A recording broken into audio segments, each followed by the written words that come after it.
Middle, यही तो बीच में है।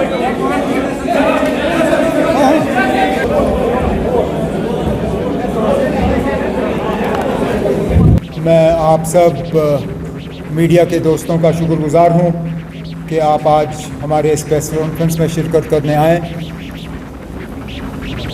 पार्लियामेंट इलेक्शन ख़त्म होते ही हमने इन असेंबली इंतखाबात के लिए तंजीम के तरफ से अपनी शुरुआत की और हमें लगा कि सबसे ज़्यादा ज़रूरी हमारे लिए, अगर हम वोटर को नेशनल कॉन्फ्रेंस के हक़ में वोट डालने के लिए कन्विंस करना चाहते हैं, तो हम क्या लेके लोगों के पास जाएंगे।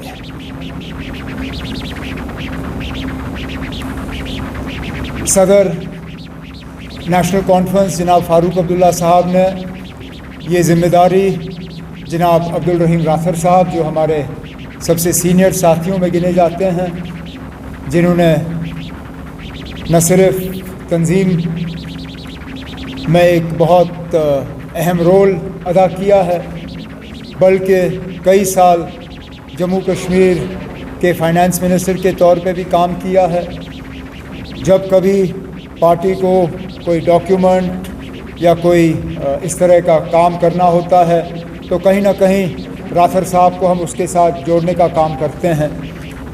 इस बार भी जब मंशूर तैयार करने की बात आई तो फ़ारूक अब्दुल्ला साहब ने राथर साहब को ये ज़िम्मेदारी दी और उन पे छोड़ा कि वो कमेटी में किन किन को शामिल करना चाहेंगे। कमेटी में जिस तरह तनवीर ने अभी कहा, कई सारे नेशनल कॉन्फ्रेंस के साथी जो हैं इस कमेटी के साथ जुड़े रहे। इसके साथ साथ प्रोफेसर निसार साहब भी, उन्होंने भी हमारी इसमें बहुत मदद की। लेकिन जिनके नाम लिए गए उन्होंने तो मदद की, लेकिन कई सारे ऐसे भी नेशनल कॉन्फ्रेंस के लोग हैं जिनका एक रोल इसमें रहा, जिनके नाम हम वक्त बचाने के लिए हम ले भी नहीं पाएंगे। लेकिन वो जानते हैं और हम जानते हैं कि उनका इसमें कितना कंट्रीब्यूशन रहा है। और मैं अपने तरफ से, चेयरमैन साहब के तरफ से, बाकी मेंबरों के तरफ से उनका भी इस रिपोर्ट के लिए शुक्रिया करना चाहता हूँ। चाहे वो डिज़ाइनिंग में उन्होंने मदद की, ग्राफिक्स में मदद की, इसके प्रूफ रीडिंग में मदद की, इसके प्रिंटिंग में मदद की, जहाँ जहाँ उनकी मदद हमें हासिल हुई उसके लिए मैं उनका शुक्रगुजार हूँ। ये मैनिफेस्टो राथर साहब ने दफ्तर में बैठ के तैयार नहीं किया। ये सिर्फ नेशनल कॉन्फ्रेंस का काम नहीं है। ज़िम्मेदारी संभालने के बाद राथर साहब का पहला कदम था अपने टीम को बुला के उनसे मशवरा करके हमने जम्मू कश्मीर के आवाम से बात की। हमने उनसे कहा कि हमारे मंशूर में वो क्या देखना चाहेंगे, नेशनल कॉन्फ्रेंस के तरफ से उनको कौन से वादे ऐसे चाहिए जिनसे उनको लगता है कि उनकी रोज़मर्रा की ज़िंदगी में एक तब्दीली आएगी, एक बेहतरी आएगी। जो पिछले कई सालों से हम मुश्किलात का सामना कर रहे हैं, उस मुश्किलात का हल कहाँ से हो सकता है। और जब राथर साहब और कमेटी के मेंबरों ने लोगों को ईमेल के ज़रिए और मैसेज के ज़रिए अपने सजेशंस भेजने पे जो है उन्हें एक दावत दी, तो हम उम्मीद कर रहे थे कि 5, 10, 15, ज़्यादा से ज़्यादा 20 लोग जो हैं इसमें मेहनत करेंगे। और आम तौर पे अगर लोग इसमें जवाब अगर देंगे भी तो वो एक नॉन सीरियस उनका रवैया होगा। हम हैरान हुए, जम्मू कश्मीर का कोई ऐसा कोना नहीं है जहाँ से लोगों ने रिस्पांस नहीं भेजा। और हज़ार से ज़्यादा होंगे राशि साहब, हज़ारों में emails, messages, letters national conference के दफ्तर में राथर साहब को एड्रेस हुए। और जिन्होंने अपना कीमती वक्त इस्तेमाल करके अपने सजेशंस हमें भेजे, पहले तो मैं उनका शुक्रगुजार हूँ। और मैं उनको ये कहना चाहता हूँ कि एक भी ऐसी ईमेल, चिट्ठी या मैसेज नहीं है जिसको राथर साहब और उनके साथियों ने पढ़ा ना हो। हर किसी मैसेज को पढ़ा गया, हर किसी मैसेज को जो है हमने फिर डिस्कशन के लिए रखा और कोशिश की गई कि जहाँ जहाँ से हमें वो सुझाव मिले, वहाँ जहाँ जहाँ से हमें वो बातें सामने आईं जिससे कि हमें लगा कि जम्मू कश्मीर और जम्मू कश्मीर के आवाम को फ़ायदा होगा, हमने उस चीज़ को मंशूर में शामिल करने की कोशिश की। ये सिर्फ इलेक्शन के लिए डॉक्यूमेंट नहीं है। जब आप इसको पढ़ेंगे, जब आप इसको देखेंगे, जब तफसील में आप इसको देखें, तो आप ये शायद समझ जाएंगे, जो मैं समझता हूँ, कि ये पूरी तरह से एक एजेंडा फॉर गवर्नेंस है। ये 5 साल का एक रोड मैप हम खींच रहे हैं, जो कि इसको पूरा करने पे वाकई जम्मू कश्मीर में एक तब्दीली, एक बदलाव आएगा। बदलाव की बात तो इससे पहले बहुतों ने की, लेकिन धोखा देने के अलावा हमें कुछ नहीं मिला। राथर साहब और इनके साथियों को अगर सदर मोहतरम ने एक बात कही, वो सिर्फ ये थी कि आप वादे वो करिए जो आप कल जाके मुकम्मल कर पाओगे। अब हमारे बाद और भी पार्टियां हैं, वो भी अपने मंशूर जो हैं लोगों के सामने पेश करेंगे। जाहिर सी बात है कि कुछ उनमें से ऐसे भी होंगे जो हमसे बढ़ चढ़ के वादे करेंगे। और मैं यहाँ तक कह सकता हूँ कि वो पार्टियाँ जो कल हुकूमत बनाने की उम्मीद रख भी नहीं सकते, उनके लिए बड़े वादे करना कोई मुश्किल बात है नहीं। हुकूमत में आएंगे नहीं, वो कुछ भी कह सकते हैं। लेकिन हम लोग जो ये उम्मीद कर रहे हैं कि कल को हमें लोगों के वोट हासिल होंगे, कल को अक्टूबर में जब नतीजे आएंगे तो नेशनल कॉन्फ्रेंस की कामयाबी होगी। हमारे लिए गैर जिम्मेदाराना तौर जो है लोगों से वादे करना या इस तरह के वादे करना जिनको कल हम पूरा ना कर पाएँ, वो लोगों के साथ खिलवाड़ होगा, लोगों के साथ मजाक होगा, लोगों के साथ धोखा होगा, और हम उस चीज़ के लिए तैयार नहीं हैं। तो जो भी मंशूर में हम बातें शामिल कर रहे हैं, उन सब पे राथर साहब और उनके साथियों ने बहुत ही ज़्यादा इस पे गौर किया है, इस पे सोचा है, इनको एक्सपर्ट्स के साथ डिस्कस किया है, और तब जाके डिस्कशन और सारा चीज़ करने के बाद आज ये डॉक्यूमेंट तैयार करके हम आपके सामने रख रहे हैं। शायद पहले फ़ेज़ के नोटिफिकेशन से एक दिन पहले इसको रिलीज़ करना, इससे भी आप समझ सकते हैं कि कितनी सीरियसनेस नेशनल कॉन्फ्रेंस में है, कितनी तरह से हमने तैयारी की है, न सिर्फ इस इलेक्शन की बल्कि इस इलेक्शन के बाद अगर लोगों ने हमें मौका दिया तो पहले दिन से हम लोगों की खिदमत करने की जो है तैयारी में हम लगे हुए हैं। मैं अब अपने साथियों से कहूँगा कि एक एक करके वो आपको जो 12 हमने इसको डिवाइड किया हुआ है, क्योंकि मंशूर नहीं तो पढ़ना और इसको समझना इतना आसान नहीं होता। लोगों में वैसे भी इतनी पेशेंस आज है नहीं, सब्र है नहीं। लोग ये जानना चाहते हैं जल्दी जल्दी कि आप हमारे लिए क्या कर रहे हो। तो इस मैनिफेस्टो को हमने 3 हिस्सों में जो है तकसीम किया हुआ है। एक में हम 12 जो अहम वादे हम लोगों के साथ कर रहे हैं, पहले हिस्से में हमने उन 12 वादों को जो है सामने लाया हुआ है। कुछ हद तक हमने उनको समझाने की कोशिश की है। उसके बाद जो उसके साथ जो हम एडिशनल कमिटमेंट्स करने जा रहे हैं, दूसरे हिस्से में हमने उनको शामिल किया हुआ है। और तीसरे हिस्से में जो लोग डिटेल में समझना चाहते हैं कि आखिरकार अगर हम किसी चीज़ का वादा कर रहे हैं तो उसको हम पूरा किस तरह से करेंगे, हम उस चीज़ को किस तरह जो है लोगों के सामने पेश करेंगे। तीसरे हिस्से में हमने हर चीज़ को डिटेल में लोगों को जो है वोटरों को समझाने की कोशिश की है। तो आज इस प्रेस कॉन्फ्रेंस के ज़रिए हम सिर्फ उन 12 जो अहम हमारे पॉइंट्स हैं, जो गारंटीज़ हैं, उन 12 गारंटीज़ को आपके सामने रखेंगे। उसके बाद पूरी मैनिफेस्टो आपके साथ जितने हम कॉपीज़ अभी तक तैयार कर सके वो हम आपके साथ बांटेंगे।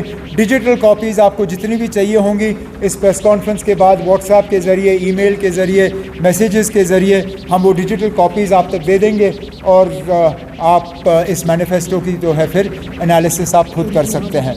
उर्दू और हिंदी में जो है इसकी ट्रांसलेशन की जा रही है, और 2-3 दिन के अंदर अंदर इसका उर्दू ट्रांसलेशन और हिंदी ट्रांसलेशन जम्मू के कुछ इलाकों के लिए ये दोनों तैयार करके हम वोटरों के पास जो है इसको पहुंचा देंगे।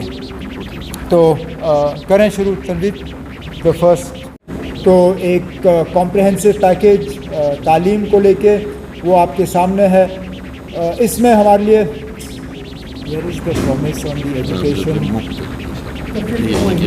Where is that point? 5th point. You sent me the old one, Kabir. What you sent me before? Where's the free education in this? अब कह सकते हैं इसमें अच्छा इसमें वो free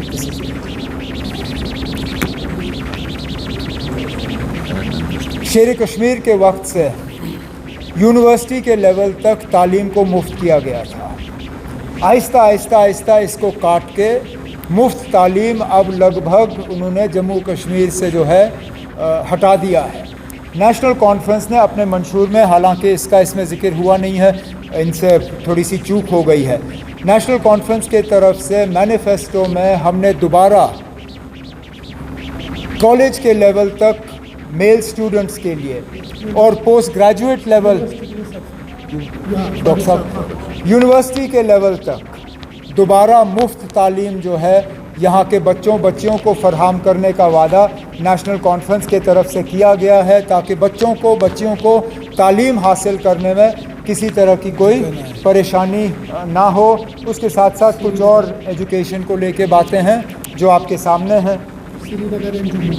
comprehensive plans for Srinagar and Jammu cities. आप सब शहर से ताल्लुक़ रखते हैं, शहर के हालात आपको मालूम है। यहाँ आधा घंटा बारिश होने के बाद हमारे सड़कों की क्या हालत है वो आपके सामने है। स्मार्ट सिटी के नाम पे काम बहुत किए गए हैं, लेकिन उनका फ़ायदा यहाँ के लोगों को पहुँचा नहीं है। सैटेलाइट सिटीज़ की बात हुई, लेकिन उस पर कोई काम नहीं हुआ। ख़ास जम्मू और श्रीनगर शहर को डीकंजेस्ट करने के लिए एक खसूसी गारंटी जो है हमारे तरफ से लोगों के साथ किया जा रहा है।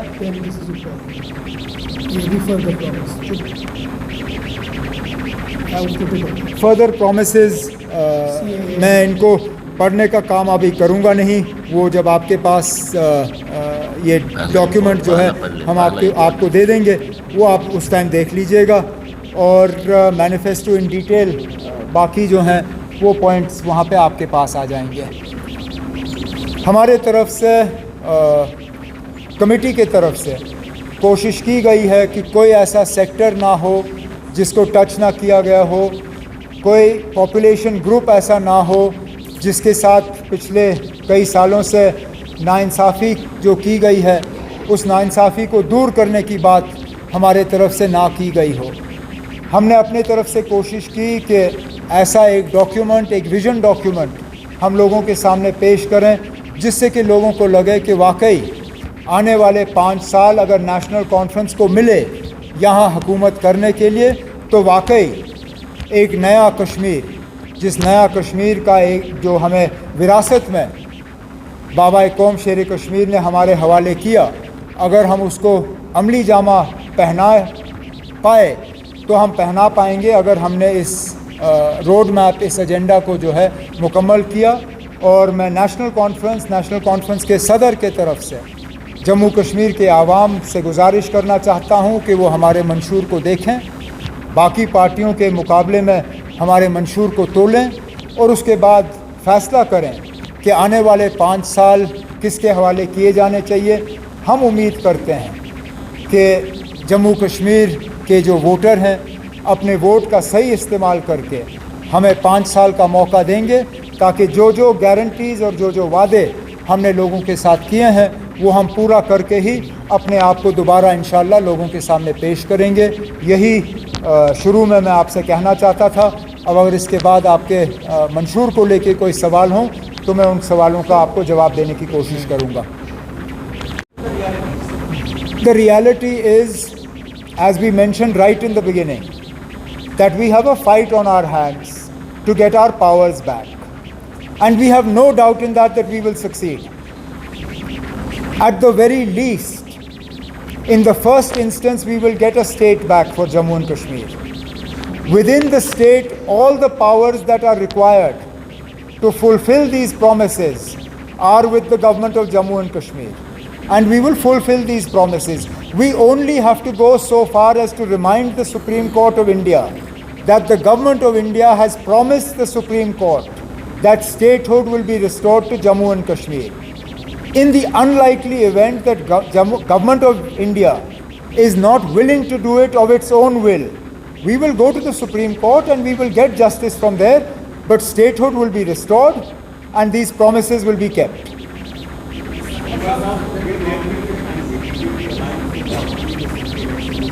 देखिए अब कांग्रेस के साथ हमारी बात शुरू होने जा रही है। कहाँ तक हम उसमें कामयाब होंगे मैं अभी कह नहीं सकता हूँ, क्योंकि बातचीत अभी शुरू हुई नहीं। बातचीत होने दीजिए, उसके बाद हम देखते हैं हम कहाँ तक उसको पहुँचा पाएंगे।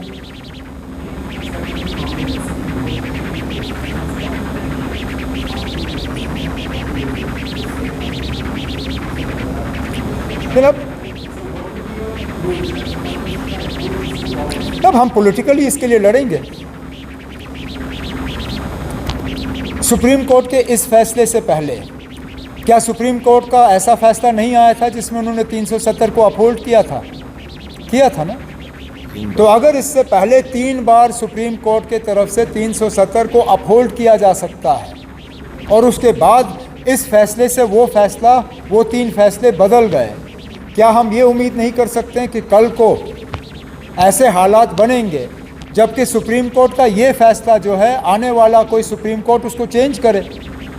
अगर 3 फैसले के बाद भी बीजेपी ने हार नहीं मानी तो क्या हम एक फैसले के बाद हार मानेंगे? हमने कभी ये नहीं कहा कि रातों रात हम ये कर पाएंगे, लेकिन हम ये लड़ाई छोड़ने के लिए भी तैयार नहीं हैं। हमने कहीं पे भी लोगों से ये नहीं कहा कि आप हमें वोट दे दो तो कल हम ये चीज़ें जो है हासिल करेंगे, लेकिन हम लोगों को ये यकीन दे रहे हैं कि इन मामलों पे हम खामोश नहीं रहेंगे, इस लड़ाई को हम छोड़ेंगे नहीं। बीजेपी को 10-20 साल लगे, चलिए ना, अब हम 10-20 साल की बात नहीं करेंगे, लेकिन हमें उम्मीद है कि हालात इस मुल्क में बदल जाएंगे और हम अपना ये वादा जो है पूरा कर पाएंगे।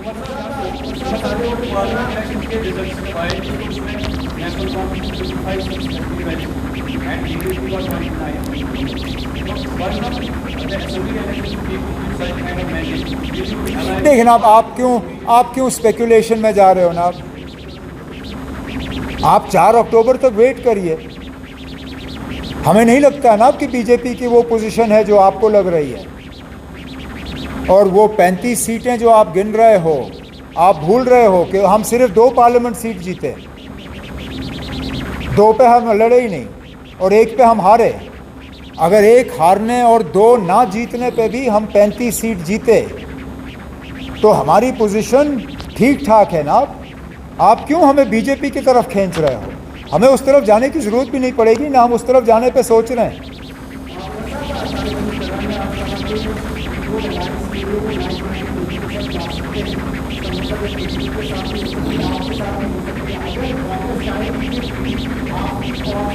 लेकिन अब कांग्रेस हमें किसी और से बात करने पे मजबूर नहीं कर सकती। हम उन लोगों से बात करेंगे जिनसे हम बात करना पसंद करते हैं। कांग्रेस किससे बात करना चाहेगी वो उन तक है। हमारी अभी कांग्रेस से कोई बात अभी शुरू हुई नहीं है, हमें बात करने दीजिए कांग्रेस के साथ। कांग्रेस ने अभी तक हमसे पीडीपी के बारे में कोई बात नहीं की और हमने कांग्रेस में हाईएस्ट लेवल पे बात की है। अब तारिक हमीद करा साहब ने ये किस अंदाज में बात की मैं कह नहीं सकता हूँ। अब मैं कौन होता हूँ उनसे कहने के लिए कि आप लाइक माइंडेड से मत करिए, लेकिन वो जिनसे बात करना चाहे वो करें, हम जिनसे बात करना चाहेंगे हम भी करेंगे। हम कब कहते हैं कि हम लाइक माइंडेड पार्टी से बात नहीं कर रहे हैं? हम भी लाइक माइंडेड पार्टी से बात कर रहे हैं। लेकिन अगर आप मुझसे पूछोगे कि वो लाइक माइंडेड पार्टीज कौन कौन है, मैं अभी उनका नाम लेने के लिए तैयार नहीं हूँ। अब आज हम मंशूर पे ही बात करें तो लिस्ट जब हमें कैंडिडेट्स का निकालना होगा उस टाइम उस पर बात करेंगे।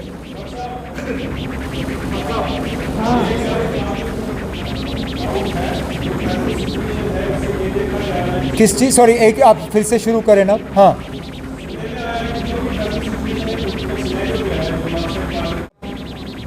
मैं माफ़ी चाहता हूं, लेकिन मैं इन चीज़ों में अब कोई भरोसा नहीं रखता हूं।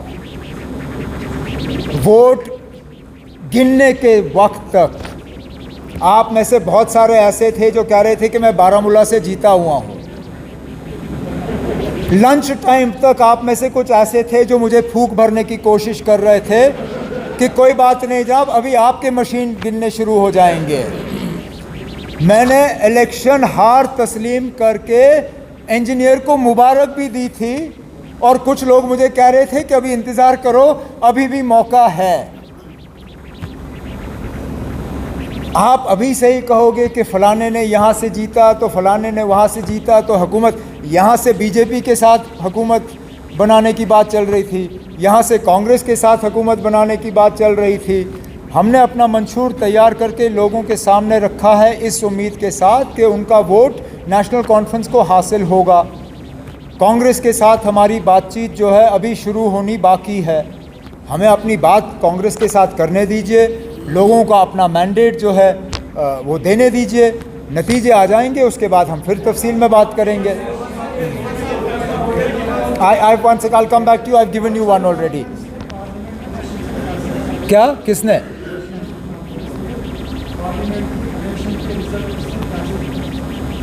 हमने पार्लियामेंट इलेक्शन से ये सीखा कि हम इतने गए गुजरे नहीं हैं जितना शायद पिछले सालों में कुछ लोगों ने दिखाने की कोशिश की होगी, लेकिन हमने ये भी सीखा कि आखिरी मरहले तक किसी भी चीज़ को फॉर ग्रांटेड नहीं लिया जा सकता और इंडिपेंडेंट उम्मीदवार जो हैं वो कभी कभार बहुत ज़्यादा ख़तरनाक साबित हो सकते हैं, ये भी हमने सीखा है।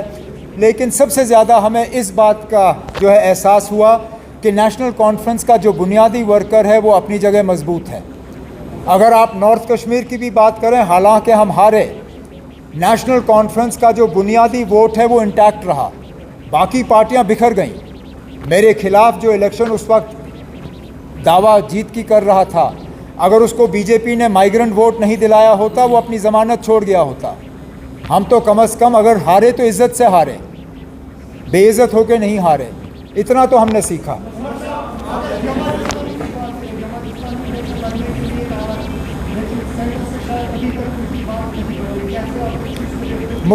मुझे ज़ाती तौर और नेशनल कॉन्फ्रेंस को इस बात का अफसोस है कि जहां जमात इस्लामी ने अपनी सियासत पिछले 30 साल की छोड़ के इलेक्शन के मैदान में कूदने की बात की थी और खुलेआम उन्होंने प्रेस के ज़रिए ये बात दिल्ली तक पहुंचाई, क्योंकि बंद कमरे में बात होती तो शायद उसका कोई ख़ास उसका कोई मायने होता नहीं, लेकिन खुलेआम प्रेस के ज़रिए उन्होंने दिल्ली तक ये बात पहुंचाई कि आप हमारे ऊपर से बैन हटा दो तो हम मैदान में अपने उम्मीदवार उतार के इलेक्शन लड़ने के लिए तैयार हैं।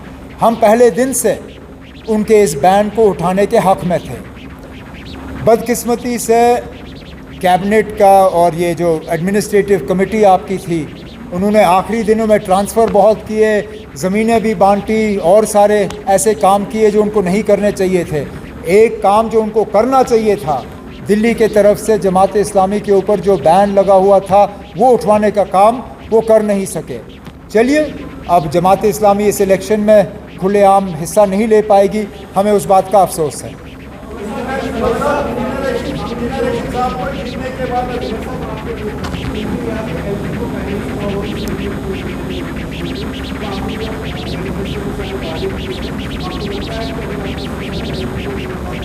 देखना, कई सारे ऐसे वादे हैं जो यूटी में भी हम इन पे काम कर सकते हैं, लेकिन जैसे पहले सवाल के जवाब में मैंने कहा, हम अगर वो अपनी मर्ज़ी से हमें स्टेटहुड नहीं देते तो हम लड़ झगड़ के स्टेटहुड अपना वापस हासिल कर लेंगे और वापस हासिल करने के बाद जितने हमारे वादे हैं लोगों के साथ वो हम उनको पूरा कर लेंगे।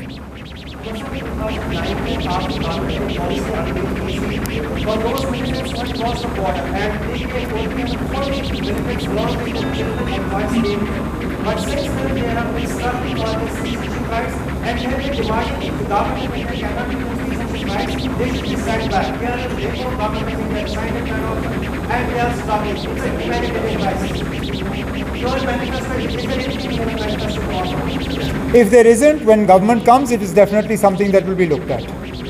Okay? चले, शुक्रिया। Release. It's important.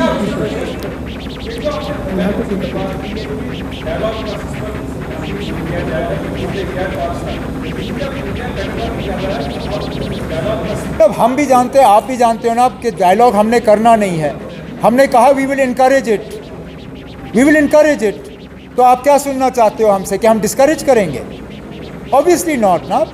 हम हमेशा से बातचीत के हक़ में रहे हैं, आगे भी बातचीत के हक़ में रहेंगे। as a responsible political party, should we be in government, we will do everything in our power to encourage that dialogue.